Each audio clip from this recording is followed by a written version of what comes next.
We're watching oil prices this morning. OPEC yesterday announcing it agreed to cut global production by 1.2 million barrels a day. Crude oil right now just under $50 a barrel, up better than 1%. Joining us right now is special writer at the Wall Street Journal and the author of The Frackers. Greg Zuckerman is with us. Good to see you, Greg. Great to be here. Your reaction. This is the first cut since 2008 on OPEC's part. Yeah, so what the Saudis tried to do was kill off the frackers and put U.S. production in peril. And they failed. So it's pretty resilient. U.S. guys have reduced their cost of production over the last few years. So if anything, they've made them a little more efficient, and they're coming back strong. So I see the U.S. production going from about 8.5 or so, 8.6 million barrels a day, up to maybe 9.5. So if this deal holds, it's not clear it will raise prices, but it's also going to be great for U.S. producers. But explain this to me, because if I understand the production cut is going to cause prices to go up, but if we're sitting on this phenomenal opportunity in the U.S. and we've got all the supply in the U.S.,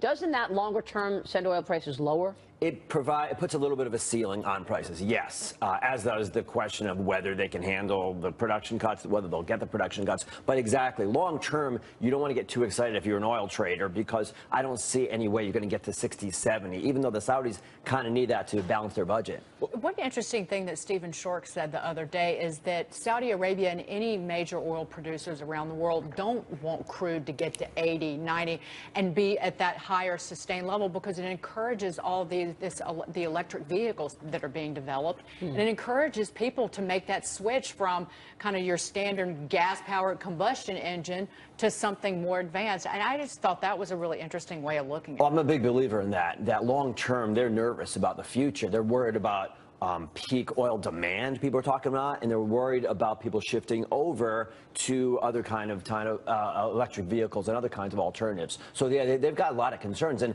if you think about the Saudis, they've got pressures. They've got a young population that's growing, a lot of unemployment over there. It wasn't clear to me how long they could handle low prices. So eventually they'll have to throw in the towel. To me, this is them throwing in the towel. Greg, two things that I think came out of this. One of the things is that the Saudi Aramco IPO is coming up, and OPEC really is Saudi. If they don't agree to anything, nothing's ever going to get done. And leading up into this deal, we saw a ramp up in production, so people can be like, okay, yeah, no, we can cut a little bit. But I think the biggest takeaway from this is that America is really energy independent. We are exporting oil, and the frackers were selling oil where they were losing money because they needed the cash flow. Now at $50 a barrel, they're going to keep pumping and selling this out here. So I think there's really a ceiling on the price of oil now, given that if they're cutting and the frackers here are going to continue to sell because they can get it at a cheaper price and they're exporting. I mean, how can we see oil go much higher from here? What would be the catalyst for that? Yeah, people haven't been focused on it, but over the last few years, while prices have been under pressure,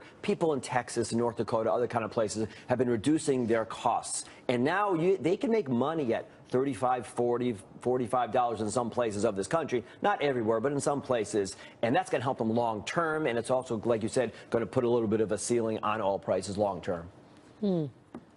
It's just fascinating thing, just because I think OPEC, this deal is really around the Saudi Aramco thing, and so I don't know how. Yeah, I mean, it is a reminder of the power of the Saudis and the power of OPEC. We've sort of dismissed OPEC over the last few years as being unimportant. They're still important. It's about a third of global production, and for them to be able to work out a deal, assuming it holds, it's pretty impressive. The question is long term, how much it affects the prices. Cabinet position, Greg, let's get your take. President-elect Trump's possible choice for Energy Secretary, Harold Hamm being spoken about. What do you think? So Harold Hamm has made tens of billions, about $15 billion value. You know him very well. I know him well from the book I wrote, and my understanding is that his number 2 and number 3 guys are really strong at Continental. There are a bunch of really good executives there that could run that company really well if he moved on. Now, does he want to move on? It's been his baby. He's an entrepreneur. He's not a Washington kind of guy. And you have to remember, the Department of Energy isn't just oil and gas. There's other kind of things too, nuclear, other kinds of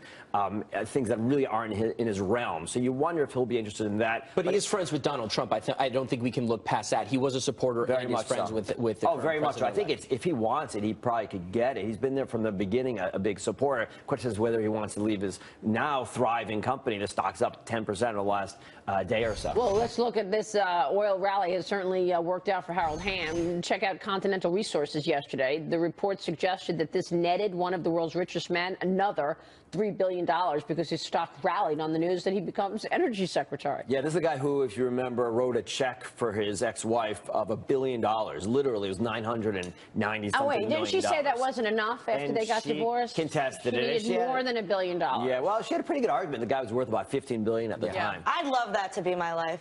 Yeah. Just saying. I love the leak of that's the true. image of the actual check. Like, that was my desktop background for a while.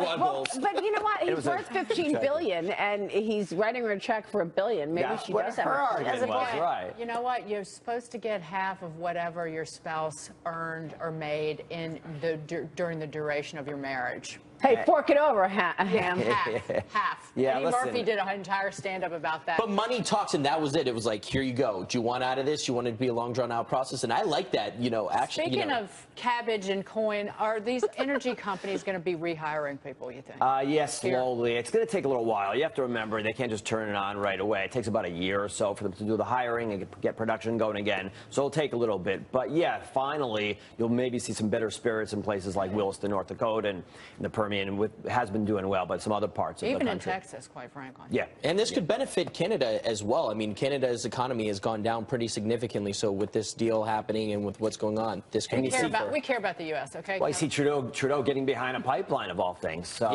some surprising things going on. Hey, real quick, Greg. The Castro story in and the a Journal. pipeline. Gary Cohn weighs exit from Goldman Sachs. He was spotted at Trump Tower. Does Gary Cohn get a job in the Trump administration? Well, there's a real need for Goldman Sachs executives in Washington. There really aren't. Oh, yeah, really. Enough of them. So we really, as a nation, we really need more Goldman people there. Listen, he's number 2. Lloyd Blankfein looks like he's going to be there for a little bit. So you could see a reason why. And again, that's the tradition over there. Interesting story. That wasn't sarcasm, now was it? Never, no. Hey, that was your best joke ever. Gregory Zuckerman, ladies and gentlemen. Thank you so much, Greg. Good to see you. Coming up, Trump's cabinet is filling up, but who will be the Secretary of State? Former U.S. Ambassador to the United Nations, John Bolton, is on the list. He joins us to talk about it. He's live. His name has been floated for that key position for months now. And then the sweet taste of the holidays. Do not miss our candy cane taste testing with some unusual flavors, including pickle, wasabi, and bacon. How about a bacon? I can't wait. No. I will step in Candy line. I cane. will buy out the entire stuff. Oh, my God. That was good, Greg. Thank you.